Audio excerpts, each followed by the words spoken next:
कन्हैया तुम्हारी झोली भरने के लिए सबसे पहले आ जाए। उस पर भरोसा रखो, उस पर विश्वास रखो। और सच बात बताऊं आपको, चाहे तुम भागवत कथा सुनो, चाहे तुम श्री राम कथा सुन लो, और चाहे तुम शिव पुराण सुन लो, चाहे किसी देवी देवता की पूजा मंदिर में जाकर के करो या ना करो, शिव जी को दूध चढ़ाओ न चढ़ाओ, बिलपत्र चढ़ाओ न चढ़ाओ, भगवान कृष्ण को माखन का भोग लगाओ न लगाओ, लेकिन बस उसको अपना विश्वास अर्पित कर देना। अगर तुमने विश्वास अर्पित कर दिया तो तुमको जरूरत नहीं है उसको कि तुम अपना माखन लेकर के आओ, उसको माखन खिलाओ। वो माखन खाने से जितना प्रसन्न नहीं होगा उतना तुम्हारे अटूट विश्वास से प्रसन्न हो जाएगा। और अगर तुम्हारा विश्वास नहीं है तो तुम चाहे दिन रात पूजा कर लेना, दिन रात भक्ति कर लेना, वो तुम्हारी भक्ति किसी काम की नहीं है। पर आजकल लोग भक्ति भी तो परीक्षा लेने के लिए करते हैं। भगवान कृष्ण की भक्ति कर रहे हैं, देखें तो सही भगवान कृष्ण में कितनी ताकत है, देखें तो सही भगवान राम में कितनी ताकत है, उनकी क्या तुम परीक्षा लोगे। किसी ने मुझसे कहा कि आप मूर्ति पूजा में विश्वास रखते हो, हम मूर्ति पूजा नहीं करते। मैंने देखा है कई जगह। एक पिछली कथा की बात है, अभी यहाँ सैलूद में कथा चल रही थी, तो एक मैया आई थी हवन के दिन पिताजी के पास में, और अपनी कुंडली दिखवाने के लिए आई थी। और जब उसने कुंडली दिखवाई तो उसके घर में बहुत सारी समस्याएं थी। पिताजी ने उसको वो सारी समस्याएं बताई कि तुम्हारे घर में ये समस्याएं हैं। तो उसने कहा करूं क्या, तो उसको कुछ उपाय भी बताया। जब उसको उपाय बताया तो पता उस मैया ने जवाब क्या दिया। वो मैया बोली गुरुजी हमारे घर में ना मूर्ति पूजा नहीं की जाती, हमारे घर में भगवान की पूजा नहीं होती। तो पिताजी तो कुछ नहीं बोले, पर मैं बोली, मैंने कहा जब भगवान की पूजा नहीं होती तो फिर यहाँ समस्या लेके खड़ी क्यों। जिस घर में भगवान की पूजा न होती हो उस घर में समस्याएं आए बिना रह कैसे जाएंगी जी। मैंने देखा है कई लोगों को, बोले हम उनको मानते हैं इसलिए भगवान की पूजा नहीं करते। नाम मैं किसी का नहीं लूंगी इस मंच से, पर लोग कहते हैं हम उनको मानते हैं इसलिए भगवान की पूजा नहीं करते, हम उनको मानते हैं इसलिए मूर्ति पूजा नहीं करते हैं। लेकिन मैं कहती हूं चाहे कोई भी हो, और ज्यादातर मैंने देखा है, वैसे बोलना नहीं चाहती हूं लेकिन बात सही है, उसमें मैं कोई गलत नहीं बोल रही हूं। मैंने देखा है जो लोग राधा स्वामी को मानते हैं ना, राधा स्वामी वाले लोग मूर्ति पूजा को नहीं मानते। वो भगवान की मूर्ति पूजा छोड़ो, भगवान की पूजा करते ही नहीं है जो राधा स्वामी का सत्संग करते हैं। चलो मान लिया उनके सत्संग में क्या है, वो सत्संग ही कैसा। पहली बात तो जिस सत्संग में भगवान की पूजा का विवरण ना हो वो सत्संग ही कैसा।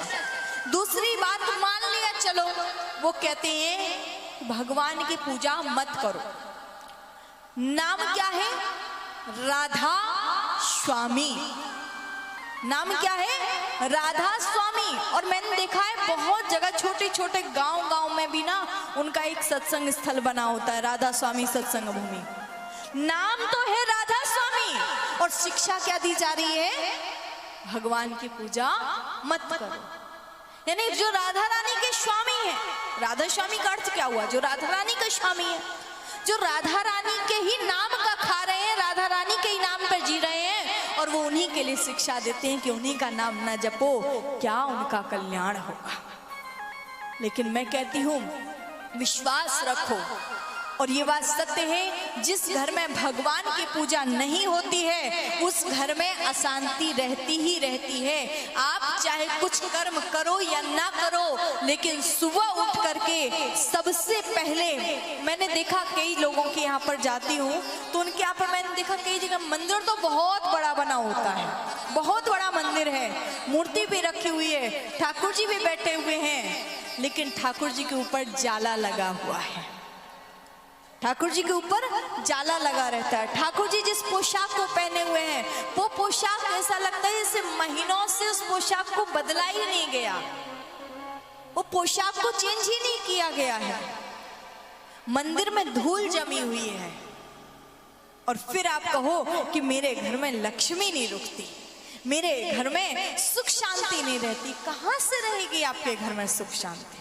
यदि अपने घर में सुख और शांति रखना चाहते हो, अपने घर में लक्ष्मी का निवास रखना चाहते हो, आप चाहते हो कि आपके घर में लक्ष्मी अचल होकर के रहे, तो नारायण की सेवा आरंभ कर दो। क्योंकि हम लोग हैं कि हम लक्ष्मी के पीछे भागते हैं और लक्ष्मी है कि वो नारायण के पीछे पीछे भागती है। हम लोग लक्ष्मी के पीछे भागते हैं और लक्ष्मी है कि वो नारायण के पीछे पीछे भागती है। तो नारायण की पूजा करो ज्यादा। मैंने कई लोग कहते हैं कि गोपाल जी को घर में बिठालते हैं, इनकी पूजा बहुत कठिन है, और मुझे तो लगता है इनसे ज्यादा सरल पूजा तो किसी की होती ही नहीं है। क्या चाहिए? कुछ नहीं चाहिए, बस सुबह स्नान करो, स्नान करके सबसे पहले अपने मंदिर को साफ करो, मंदिर में झाड़ू लगाओ, पोछा लगाओ। उसके बाद में सरकार को प्रतिदिन स्नान करवाना चाहिए। कुछ लोग कहते हैं गोपाल जी की पूजा कैसे करें? कई लोग पूछते हैं कि गोपाल जी की पूजा करने के लिए क्या गोपाल जी को रोज स्नान करवाना पड़ता है? क्या गोपाल जी को रोज सुलाना पड़ता है? आज जैसे ही कहा, कहने लगे, बोले गोपाल जी की पूजा रोज करनी पड़ती है, गोपाल जी को स्नान रोज करवाना पड़ता है। तो हाँ जी, सत्य बात है, गोपाल जी की रोज पूजा करो, गोपाल जी को रोज स्नान भी करवाया जाता है। पर कैसे करवाया जाता है आपको बताऊं। जिनके घर में लड्डू गोपाल जी हैं, बहुत सुख स्वरूप से इनकी पूजा में ज्यादा कुछ नहीं लगता। सुबह उठो, उठ करके सबसे पहले स्नान करो, स्नान करने के बाद में मंदिर में जाओ, मंदिर में जा करके मंदिर का झाड़ू लगाओ, पोछा लगाओ। झाड़ू पोछा करने के बाद में फिर उसके बाद में जब आपका झाड़ू पोछा हो जाए, फिर शुद्ध जल लेकर के आओ, शुद्ध जल से भगवान को स्नान करवाओ। स्नान करवाने के बाद में आपके मंदिर में जितनी मूर्तियां हैं, जितनी तस्वीरें हैं, सभी को जल से आप पोंछो। और फिर उसके बाद में सरकार को नित्य नवीन वस्त्र धारण करवाओ। और फिर उसके बाद में ज्योति जलाओ, ज्योति जला करके आरती करो। जो भी आरती आपको आती हो वो आरती गाओ। और फिर अगर तुम्हारे घर में माखन मिश्री है तो माखन मिश्री का भोग लगाओ, दूध है तो दूध का भोग लगाओ।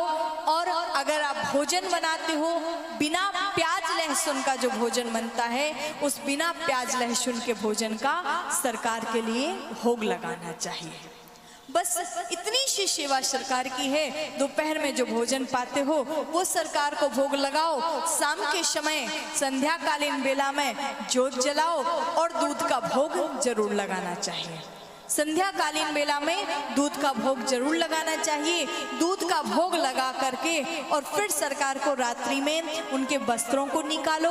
वस्त्रों को निकाल करके, जैसे आप अपने वस्त्रों को निकाल करके तब सोते हो, वैसे ही सरकार के वस्त्रों को निकाल करके और फिर इनको सुलाना भी चाहिए। और फिर प्रातः काल हो तो फिर जगा करके फिर सेवा करनी चाहिए। बहुत साधारण सी सेवा है, पर जो सच्चे मन से, सच्चे विश्वास से भगवान की सेवा करता है, भगवान उस पर कृपा जरूर करते हैं। बोले वाले कृष्ण लाल की। इस समय आप सभी के मध्य में